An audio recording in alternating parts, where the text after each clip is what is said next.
이렇게 되겠죠. 소유권의 등기 명의인이 불일치하는 경우에는 어떻게 처리를 해야 되는지. 그럼 우리가 권리와 관련돼서는 대장이 우선합니까? 등기가 우선합니까?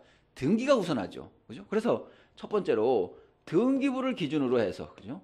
등기를 기준으로 해서, 그죠? 고쳐야 되겠죠. 무엇을 고쳐야 될까요?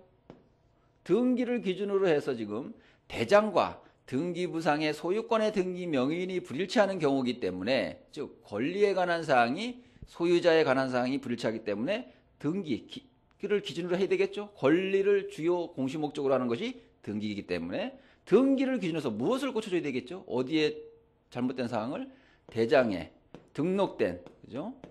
대장에 등록된 소유자의 표시를 바꿔줘야 되겠죠. 표시를 변경, 등록해야지만 다른 등기를 신청할 수 있다라는 결론이 나오는 것이죠. 지금 요 4번 지문과는 반대가 되겠죠. 그죠? 그래서 이렇게 그래서 이제 요 부분은 여러분들 우리가 지적법하고 등기법을 같이 통합하는 문제예요. 아시겠죠?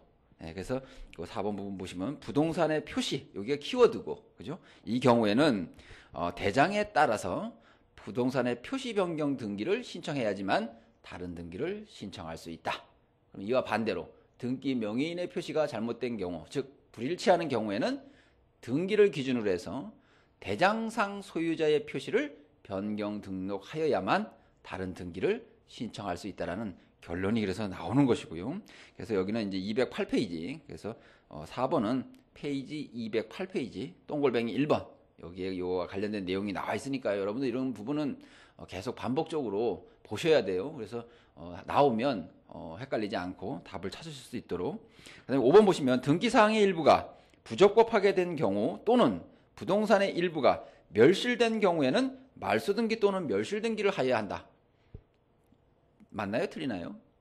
답이 5번 나와 있네요. 그죠? 틀리는 것으로. 그래서 여러분들 틀리면 왜 틀리는지를 여러분들이 찾을 수가 있어야 돼요. 그죠? 그래서 여기서 틀린 부분은 등기사항의 일부 이랬죠. 일부. 우리가 일부의 변경이 생기는 경우에는 어떤 등기를 하죠? 원칙적으로 변경 등기를 하게 되죠. 그죠? 변경 등기. 그래서 여기서는 일부가 부적법하게 된 경우, 그 다음에 일부가 멸실한 경우, 이 경우는 변경 등기 사항이지 말소 등기, 멸실 등기 사항은 아니겠죠. 만약에 이것이 말소 등기, 멸실 등기는요, 등기 사항의 전부가 키워드죠. 그죠? 등기 사항의 전부 또는 부동산의 전부가 멸실한 경우에 말소 등기 또는 멸실 등기를 행한다라는 거. 그래서 여기서 키워드는 일부가 잘못된 것이죠. 그래서 일부가 잘못됐기 때문에 5번은 틀린 지문이 되는 것이고요. 여기서는 이제 페이지로는 209페이지 그렇게 적어 놓으세요. 옆에다가. 그래서 209페이지에 이거 관련된 내용이 있으니까요. 그 다음에 그 6번 보시면 6번은 이제 우리가 등기의 대상이요. 그죠? 등기할 사항인 물건인지 아닌지를 판단하는 문제. 이것은 우리가 등기와 관련돼서는 기본적인 문제이기 때문에 여러분들 기본적으로 하셔야 돼요. 그래서 첫 번째 보시면 하천법상의 하천. 이것이 이제 종전과 틀린 내용이죠. 우리가 2008년 4월 6일부터 시행되는 하천법의 개정에 의해서 종전에는 2008년 이전에는 하천은 등기할 수가 없었어요. 근데 소유권과 저당권 이러한 권리와 관련돼서는 이제 등기할 수 있는 권리로 바뀌었기 때문에 등기할 수 있는 물건으로 보셔야 되고요. 그죠? 하천 맞고. 그다음에 규약상 공용 부분요. 우리가 노인정이라든지 관리실과 같은 경우에는 우리가 규약에 의해서 등기할 수가 있죠. 그죠? 그래서 이와 대비되는 것이 복도나 계단 등과 같은 구조상 공용 부분요. 요것은 등기할 수가 없고요. 그래서 규약상 공용 부분 등기할 수 있죠. 그다음에 개방형 축사. 요것이 이제 우리가 소나 돼지를 키우시는 축산 농가의 어떤 경제적인 부담을 어떤 좀 혜택을 주기 위해서 우리가 담보 설정해서 대출을 받으실 수 있도록 우리가 원칙적으로는 개방형 축사는 등기의 대상이 안 되는데 안 되니까 등기를 할 수가 없기 때문에 종전에는 대출을 못 받았어요. 근데 이제 이렇게 등기할 수 있기 때문에 요거를 담보로 해서 이제 대출을 받을 수가 있겠죠. 그런 취지에서 이것이 작년에 개방형 축사가 등기할 수 있는 대상으로 우리가 예규에 의해서 인정이 된다라는 거. 그 다음에 방조제 등기할 수 있죠. 다만 여러분들 이와 구분하셔야 되는 게 방조제 부대 시설물은 등기할 수 없고요. 그죠? 그다음에 주유소의 캐노피. 주유소의 캐노피 여러분들 주유소에서 그 기름 넣으실 때 그 있죠. 기둥도 있고 지붕도 이래 있는데 벽이 없죠. 그죠? 그래서 우리가 등기할 수 없는 물건이죠. 주유소의 캐노피는. 그래서 다른 것은 다 등기할 수 있는 물건이 되지만은 여기서의 주유소의 캐노피는 등기할 수 없기 때문에 전체적인 지문은 틀린 지문이 되는 것이고요. 그래서 여기서는 212페이지 옆에다 그렇게 써놓으시고요. 여러분들 나중에 한 번씩 확인해 보시고요. 그 다음에 7번째 보시면 부동산의 특정 일부에 대한 소유권 보존, 소유권 이전, 저당권 설정 등기는 등기의 대상이 된다. 그래서 7번도 중요한 내용이죠. 그죠? 여러분들 시험에도 잘 나오는 문제. 그래서 여기서 특정 일부는 뭐라 그랬죠? 물리적 일부라 그랬죠. 물리적 일부. 근데 이제 여기 물리적 일부, 특정 일부인지 아니면 지분의 일부, 지분인지 요것만 구분하시면 돼요. 여기서는 지문에 보시면 물리적 일부에 되어 있죠? 지분이 아니에요. 그죠? 권리의 일부가 아닌 부동산의 특정 일부, 즉 물리적으로 일부, 뭐 부동산에 이렇게 있으면요. 그죠? 뭐 물리적 일부니까 구분이 된 것이죠. 이렇게 뭐 3등분이다. 이렇게 하면은 어느 부분요? 한 부분만 요 부분에 대해서만 요것이 우리가 토지를 기준으로 할 때 전체로 봤을 때는 한 필지인데요. 한 필지인데 이 한 필지 내의 일부, 그죠? 요 부분요. 요 부분에 대해서만 등기를 할 수 있는지 문제죠. 권리의 일부면요. 권리는 이 전체에 대해서 다 효력이 미쳐요. 권리는, 지분은. 지분은 전체에 대해서 그 지분만큼 효력이 미치는 것이기 때문에 이런 물리적 일부와 지분의 일부라는 개념은 구분을 하셔야 돼요. 여러분들 그 부분은 민법에서 아마 배우셨을 거예요. 지분의 일부, 즉 권리의 일부가 어떠한 내용을 갖고 있는지 아니면 물리적 일부라는 것은 어떠한 내용을 갖고 있는지는. 그래서 다시 한번 설명을 드리면 지분의 일부는 이 전체 한 필지 전체에 대해서 권리를 가지고 있대 다만 여러 명이 지분 즉 권리의 형태로 소유하고 있는 것이라는 부분하고요.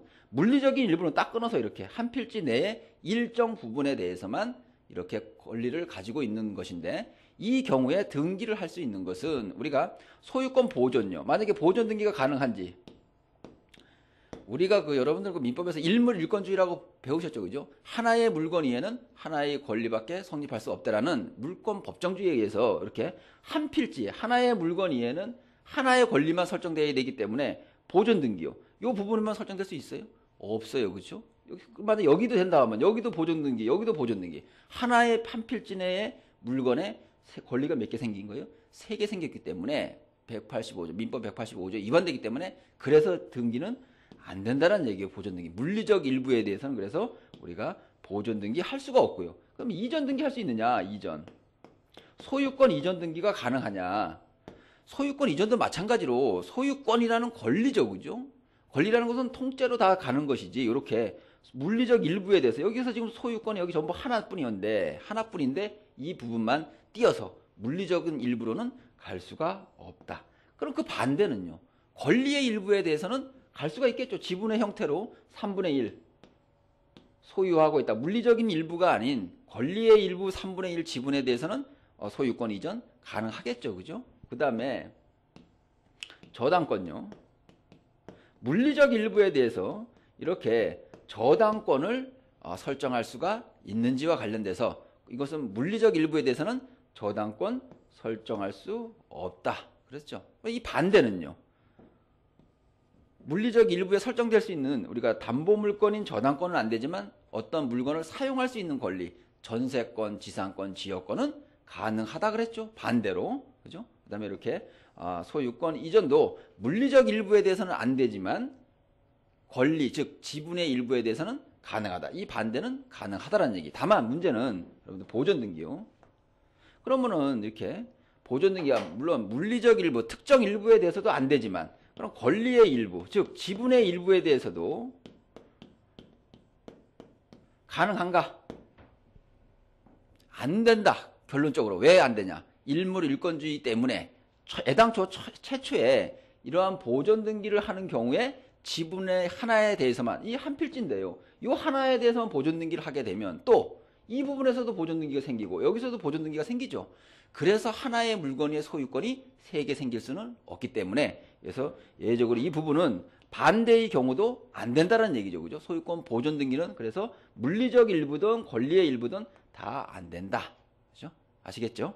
이렇게 구분을 하시면 되고 그래서 7번도 우리가 상당히 여러분들은 이제 잘 나오는 내용이고 이제 여러분 지금은 조금 이해하시기 어려실지 모르겠지만 이제 등기법 이제 다 끝나고 나면 여러분들이 이제 이해를 하실 수가 있어요. 왜 그러냐면 이게 이제 여러분들 민법 총칙 배우시면 엄청 어렵죠. 그죠? 왜냐면 뒷부분을 다 갖고 와야 되니까 그게 그래서 어려운 거예요. 근데 이제 한번 전체적으로 다 훑고 가시면 그 다음에 보실 때는 또 어느 정도 이해가 되시고 하시기 때문에 그렇게 큰 걱정은 안 하셔도 되고 일단 여기서는 일단 물리적 일부인지 아니면 지분 즉 권리의 일부인지 일단 그것만 판단하시고 되는 경우 안 되는 경우 하나만 외우시면 나머지 것은 반대니까 그죠? 반대로 생각해 보시되 다만 보존 등기만은 그죠? 다 안 된다라는 것이죠. 물리적 일부든 권리의 일부든 보존 등기는 일물 일권주의에 반하기 때문에 다 안 된다. 그래서 거기는 그 페이지 수를 214페이지 그렇게 페이지 수를 적어 놓으시고요.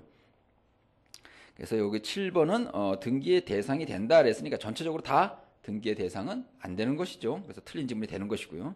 그 다음에 8번 보시면 법률의 규정에 의한 물권 취득 중에 판결에 의한 경우에 판결은 우리가 그 법률의 규정에 의한 물권 취득은 민법 제187조죠. 그죠? 187조에서 판결, 상속, 공용징수, 경매, 기타 법률의 규정에 의한 물권의 취득은 등기를 요하지 않는다 그랬죠. 그때 이제 그 내용이죠. 그래서 법률의 규정에 의한 물권 취득 중 판결의 경우에 판결은 형성 판결만을 의미하고 맞나요? 우리가 판결의 종류에는 이행 판결, 확인 판결, 형성 판결 이 3가지가 있어요. 3가지가 있는데 우리가 민법 제187조에서 말하는 판결은 형성 판결만